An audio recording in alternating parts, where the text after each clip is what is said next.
Efectivamente, me han ofrecido el trabajo que yo quería y he dicho que no. Siempre tengo este mensaje para tenerlo presente de lo que quieras hacer, hazlo. Y creo que pega mucho con este vídeo. A ver, os quiero contar en qué circunstancias pido yo este trabajo, qué situaciones se dan, si ya había hablado yo con la empresa o no, y por qué de pronto digo yo así, de un día para otro, que ese trabajo que a mí me estaba interesando muchísimo y de pronto hasta nunca, no lo quiero.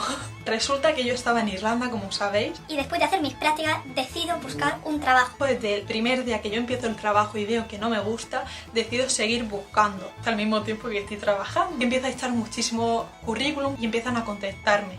Yo súper agradecida porque aunque me dijeran que no, me estaban contestando, que es en España nana, y que me llegan un montón de cartas de oye que no, qué tal, y luego me hacen muchísimas entrevistas telefónicas porque allí se lleva mucho de te llamamos y si nos convences ya quedamos y hacemos una reunión en plan cara a cara. Yo la mayoría no las paso, aunque me dicen que le intereso, pero me llaman Una organización Healthcare y me empiezan a hacer unas cuántas preguntas, qué te interesa, por qué has decidido contactar con nosotros, les gusto y me dicen te vamos a enviar por correo electrónico documentos que no tienes que rellenar porque eso es... alucinas. Se dedican tanto personas sin hogar, mujeres maltratadas, adicciones, niños en exclusión y niñas en exclusión social, es decir, ámbitos que a mí yo hacía así chiribitas con los ojos. Me tiro a lo mejor un mes y pico rellenando documentos de millones de informaciones de cosas que yo ya no sabía ni qué poner, al mismo tiempo que estoy trabajando, casi no tengo vida en ese momento. Al tiempo deciden ya que vamos a hacer la entrevista cara a cara. La hago con una chica irlandesa, la chica muy agradable, yo me sentía a gusto hablando en inglés, me habían preguntado hasta el horario que me venía bien, el ámbito específico donde yo quería trabajar, mi disponibilidad, mi calle, mi todo. Sabían todo de mí. Yo esperando la respuesta, me llaman y me dicen Ana, resulta que no te hemos podido seleccionar. Mi cerebro hace como... ¿qué?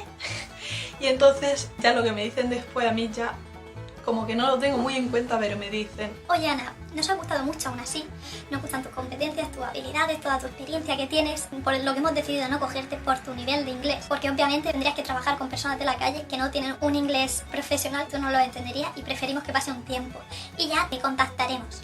Y yo digo, no, eso no va a ocurrir nunca. Pero gracias por decirme que soy tan maravillosa y decirme que no. Yo traumatizada de la vida. Mira, si no me quieren en ningún lado, yo estoy haciendo un trabajo aquí como una mierda que no me gustaba. Pues me voy sin saber qué leche quiero hacer con mi vida. Busco millones de cosas y decido meterme a estudiar otra cosa de ámbito social. De pronto el viernes estoy yo así estudiando en la mesa aquí precisamente y veo que me está llamando un número irlandés por el prefijo y yo ¿qué leche hace un número irlandés llamándome? Yo digo mira, ante la curiosidad yo voy a contestar y así practico un poco de inglés. Me dice Ana, hola, somos de Healthcare, ¿te acuerdas de nosotros? Y yo sí que me acuerdo, el sitio que me habían dicho nos encantas, pero tu nivel de inglés no. Después de que me he puesto a hacer cuenta ya han pasado 6 meses. Y yo sí que me acuerdo de vosotros. Y dice nada, es que eso estamos interesados, estamos viendo pues eso, si podríamos contactar o podríamos quedar contigo en persona. Me imagino yo que o les faltaba personal o se pensaban que mi nivel de inglés había aquí florecido.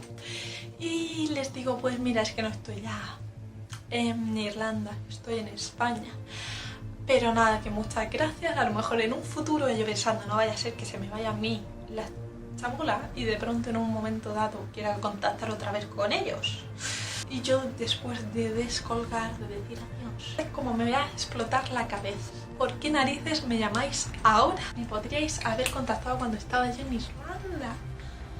Que la cosa es que yo estoy muy contenta haciendo lo que estoy haciendo, averiguando muchísimas cosas. Porque dije que no, porque lo que estoy haciendo me gusta, está especializado y está dirigido al área que sería ese trabajo y seguramente las condiciones en las que iba a trabajar, los horarios, todo a mí ahora ya no me llama la atención después de lo que sufrí. Así que bueno, en un momento dado, cuando se me olvide, cuando tal, igual. Lo tengo muy claro, que primero persigo un sueño y luego tiro por otro lado.